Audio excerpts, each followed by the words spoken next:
అదరగొట్టే కారం రంగు రుచి ఆచి కారం పొడి. కేంద్ర ఆర్థిక మంత్రి నిర్మలా సీతారామన్ ను కలిసిన ఏపీ సీఎం చంద్రబాబు రాష్ట్రానికి పూర్వోదయ పథకం కింద భారీగా నిధులు విడుదల చేయాలని కోరారు. అసలేంటి పూర్వోదయ పథకం? దీనివల్ల ఏపీకి ఎలాంటి లాభం చేకూరుతుంది? ఢిల్లీ టూర్లో కేంద్ర ఆర్థిక మంత్రి నిర్మలా సీతారామన్ ను కలిసిన ఏపీ సీఎం చంద్రబాబు పూర్వోదయ పథకం గురించి ఆమెతో చర్చించారు. పూర్వోదయ నిధులతో రాష్ట్రంలోని వివిధ ప్రాంతాలను అభివృద్ధి చేసేందుకు ప్రణాళికలు రూపొందించినట్టు కేంద్ర ఆర్థిక మంత్రికి చంద్రబాబు వివరించారు. పూర్వోదయ పథకం కింద రాయలసీమలో హార్టికల్చర్, ఉత్తరాంధ్రలో కాఫీ పంట ఉత్పత్తులు, జీడి, కొబ్బరి తోటలు, కోస్తాంధ్రలో ఆక్వాకల్చర్ ను ప్రోత్సహిస్తామని బాబు తెలిపారు.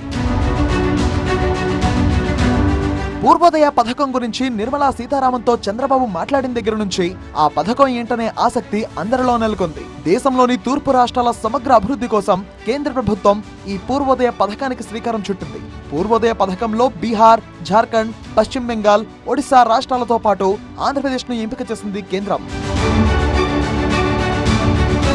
దేశానికి తూర్పున ఉన్న ఈ 5 రాష్ట్రాలు దేవాలయాలకు నిలయం, సంస్కృతి సాంప్రదాయాలకు ఆలవాలం. అవి గతంలో ఎంతో సమున్నతంగా విలసిల్లాయని, ఆ పురాతన సాంస్కృతిక కేంద్రాలను మళ్లీ వైభవోపేతంగా తీర్చిదిద్ది తదనుగుణంగా ఆర్థిక కార్యకలాపాలకు ఆలవాలుగా మార్చాలి అనేది పూర్వోదయ ప్రణాళిక.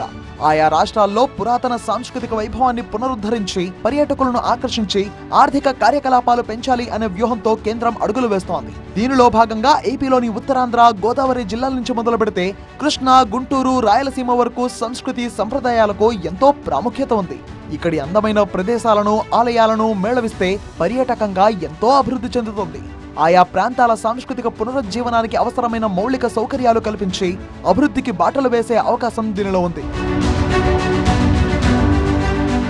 ఆంధ్రప్రదేశ్ పునర్విభజన చట్టం ప్రకారం వెనుకబడిన రాయలసీమ, ఉత్తరాంధ్ర ప్రాంతాలతో పాటు ప్రకాశం జిల్లాకు ప్రత్యేక గ్రాంట్లు ఇస్తామని కేంద్రం ప్రకటించింది.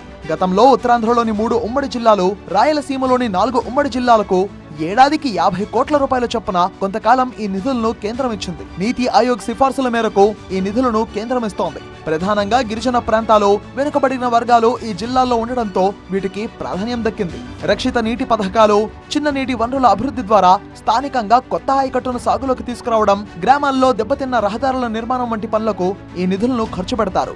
పాఠశాల భవనాలు, ఆరోగ్య కేంద్రాలు వంటి వాటికి కూడా వినియోగించుకోవచ్చు.